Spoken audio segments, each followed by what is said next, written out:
ایک واقعہ سنا ہوں، ایک شخص تھا تہران کا، بہت بڑا تاجر تھا۔ اب دیکھیے، جب چیزیں تقدیر میں مقدر ہوتی ہیں اور انسان اگر رجوع کرے اہل بیت علیہ السلام کی طرف، پروردگار عالم پر یقین کامل رکھے، اپنے مولا پر، اپنے آقا پر، یہ صرف امام زمانہ کے نعرے مارنا کافی نہیں ظالم محترم، یقین یقین یقین، ایمان ایمان ایمان اگر انسان رکھے، ہر چیز انسان کی زندگی میں آ سکتی۔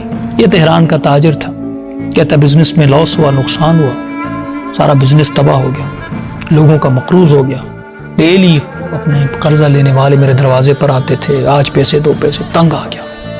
کہتا اچانک ذہن میں خیال آیا کہ مشہد الرضا جاؤں امام رضا علیہ السلام کے پاس۔ اب کہتا دیر میں خیال آیا، دیر آیا درست آیا، پہلے چلے جاتے امام کے در پہ۔ تو کہتا میں نے تھوڑے سے پیسے لیے جتنے میرے پاس تھے، بالکل فقیر ہو گیا تھا، پیسے جیب میں ڈالے اور میں مشہد کی طرف روانہ، سیدھا مولا کے حرم میں گیا۔ میں نے جوتے کفشداری پہ جہاں پہ جوتے جمع کیے، ٹکلی لی اور جیب میں رکھی اور امام کی زیارت کی، بہت رویا۔ میں نے کہا مولا قرضدار ہو گیا، اب یہاں سے خالی جولی کیسے جاؤں، اور آپ کے در پہ آیا ہوں، مولا مجھے عطا کیجیے۔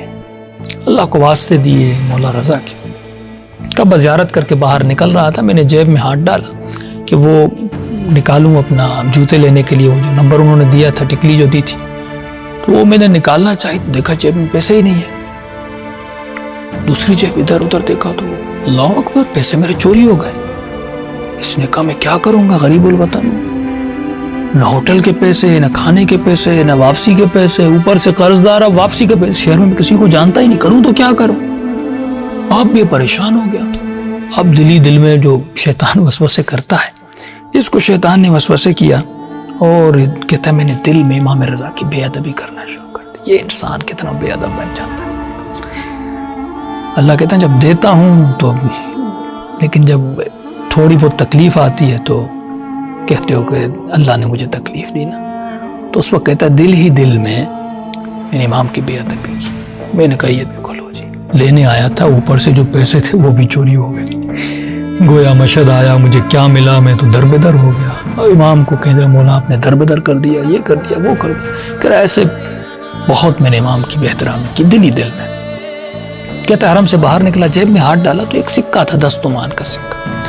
اب دیکھیے ذہن میں خیالات بھی، اوہام بھی، یہ باتیں اہل بیت لاتے ہیں۔ انسان کو جب ہدایت دینی ہو، اس کی مدد کرنی ہو تو کیسے کرتے ہیں؟ کہ اچانک میرے ذہن میں خیال آیا، یہ آیا سکہ ہے 10 تومان کا۔ حرم سے باہر نکلا، وہاں پہ ٹیلی فون کا بوتھ تھا، میں نے کہا اس میں یہ سکہ ڈالوں گا اور ایسے ہی مشہد کا کوئی نمبر ملا دوں گا، تو 3222 جو بھی نمبر ہوگا، اس طرح 7-8 نمبر ملاؤں گا، اور جس کا بھی نمبر ملا اسے کہوں گا کہ بھائی میں تاجر تھا، نقصان ہوا، امام رضا کے پاس آیا، یہاں حرم میں گیا، واپسی نکلا، میرے پیسے چوری ہو گئے، میں بڑا پریشان۔ ایسے ہی کہہ رہا میرے ذہن میں پتہ نہیں کہاں سے خیال آیا، 10 تومن سکہ نکلا، پریشان۔ تو کہتا ہے میں نے اس بوتھ میں ڈالا اور میں نے ایسے نمبر ملایا، نمبر جیسے ملایا، کسی آدمی نے فون اٹھائی، میں نے اس کو اپنا پورا واقعہ بتایا، جو میرے ساتھ واقعات، حالات، صورتحال، جو اپنی غم میں نے کہا در بدر ہو کے کھڑا ہوا۔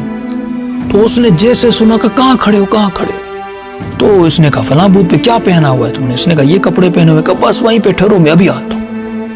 میں نے کہا ٹھیک ہے۔ کہا تھوڑی دیر کے بعد میں نے دیکھا بہت مہنگی بڑی گاڑی ایک بندے نے آ کے روکی، اور عمر رسیدہ آدمی تھا۔ اس نے مجھے کہا، اور جیسے آیا کہ تم نے فون کیا تھا؟ میں نے کیا تھا۔ وہ گلے لگا مجھے، کبھی ادھر چوم رہا ہے، کبھی ادھر چوم رہا ہے، کبھی ماتھا چوم رہا ہے۔ میں نے کہا بڑی بات۔ وہ گاڑی کا ڈرائیور تھا، اس کا آگے بیٹھا ہوا، تو اس نے مجھے پیچھے بٹھایا، باتیں کرتا ہوا چلا، مولا کے ظاہر ہوئی، وہ کہہ رہا ہے مشہد کے بہت بڑے علاقے میں بہت بڑا اس کا گھر تھا، مجھے وہاں پہ لے گیا، مجھے کھانا کھلایا، مہمان نوازی کی۔ کہا بتا مسئلہ کیا ہے تمہارے ساتھ؟ میں نے کہا قبلہ میرے کپڑے کا کاروبار تھا، یہ تھا، نقصان ہو گیا، قرض دار ہو گیا، روز دروازے پہ آتے ہیں، دروازہ نہیں کھولتا، مولا کے پاس گیا، پیسے چوری ہو۔ اس نے کہا کتنا قرضہ ہے؟ اس نے کہا اتنا قرض ہے۔ اس نے اسی وقت چیک کاٹا کہ یہ سارے پیسے لو، بلا عوض، قرضہ بھی نہیں دے رہا، یہ سارا میں نے تجھے دیا، جا اپنے سارے قرضے معاف کر۔ میں پریشان ہوا۔ اس نے کہا بزنس کو دوبارہ اسٹارٹ کرنے کے لیے کتنا تجھے سرمایہ چاہیے اور بجٹ چاہیے؟ اس نے کہا قبلہ سمپل سا اسٹارٹ کرنا چاہو اتنا۔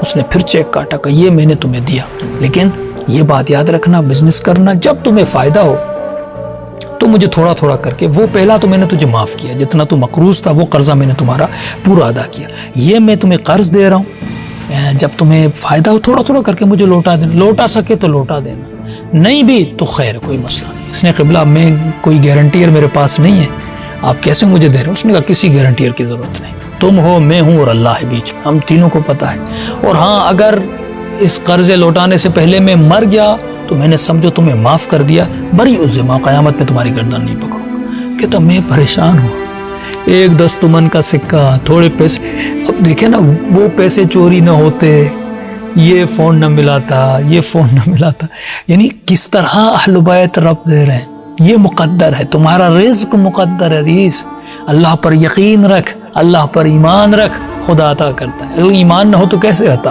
یہ ساری، لیکن زمین و زمان کو وہ ملا دیتا ہے جب اسے کچھ کرنا ہو، پروردگار عالم کو وہ پورے زمین و زمان کو ملا دیتا ہے تاکہ آپ کو کسی ایک شخص سے جا کر ملا دے۔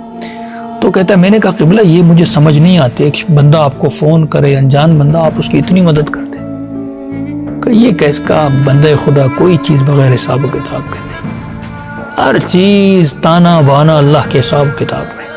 کہ وہ کیسے کہ کئی سال پہلے میرے بیٹے کو کینسر ہو گیا، ایران کے سارے ڈاکٹرز نے جواب دے دیا کہ بس آپ کا بیٹا مر جائے گا۔ کہتا میں بیٹے کو فوراً لے گیا باہر کے ملک میں جا کر علاج کرواؤں، تو وہاں پر جا کے میں امام رضا پر متوجہ ہوا۔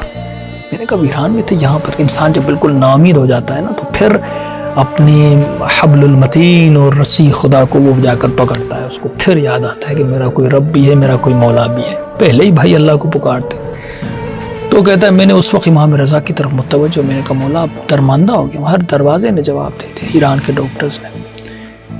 تو کہتا ہے کہ وہاں بھی گیا فورین میں، وہاں بھی 3 ٹیسٹیں کروانی تھی، پہلی میں نے ٹیسٹ کروائی، اس میں انہوں نے کہا وہی باتیں کہیں جو ایران والوں نے کہی، باقی 2 ٹیسٹیں رہتی تھی۔ تو میں نے امام سے متوجہ ہوا، میں نے کہا مولا اس طرح ہے، اور میں نے امام سے ایک وعدہ کیا، میں نے کہا مولا اگر میرے بیٹے کو شفا مل گئی، میں آپ کے ایک زائر کو اس کا جو بھی مسئلہ ہوگا مولا، جس حد تک میں کر سکا میں اس کے مسئلے کو کمپلیٹ حل کروں، یہ میرا آپ سے وعدہ ہے، آپ میرے بیٹے کو نجات دلوا دیجیے۔ کہتا اتنا کہنا تھا، میرے بیٹے کی دوسری ٹیسٹ کے لیے کہ ڈاکٹر ٹیسٹ کیا کہ یہ تو بالکل نارمل ہے اس کی ٹیسٹ، ڈاکٹر پریشان ہو گئے، کہا چلو تیسری ٹیسٹ کرتے ہیں۔ تیسری ٹیسٹ ڈاکٹر نے کہا کہ اس کو تو کچھ بھی نہیں، میں نے کہا پہلی ٹیسٹ میں یہ آیا، کہا پہلی ٹیسٹ میں جو بھی تھا میں نہیں پتا، لیکن یہ جو لاسٹ اب نے 2 ٹیسٹ کیے، تمہارا بیٹا تو بالکل ٹھیک ہے، اس میں کوئی کینسر کے آثار نہیں ہے، پھر بھی تمہارے اطمینان کے لیے ہم ایک چھوٹی سی دوائی لکھتے ہیں، ایران تک جاؤ تو یہ تھوڑی اس کو کھلاتے رہنا۔ کہ وہ دن تقریباً 3 سال گزر گئے۔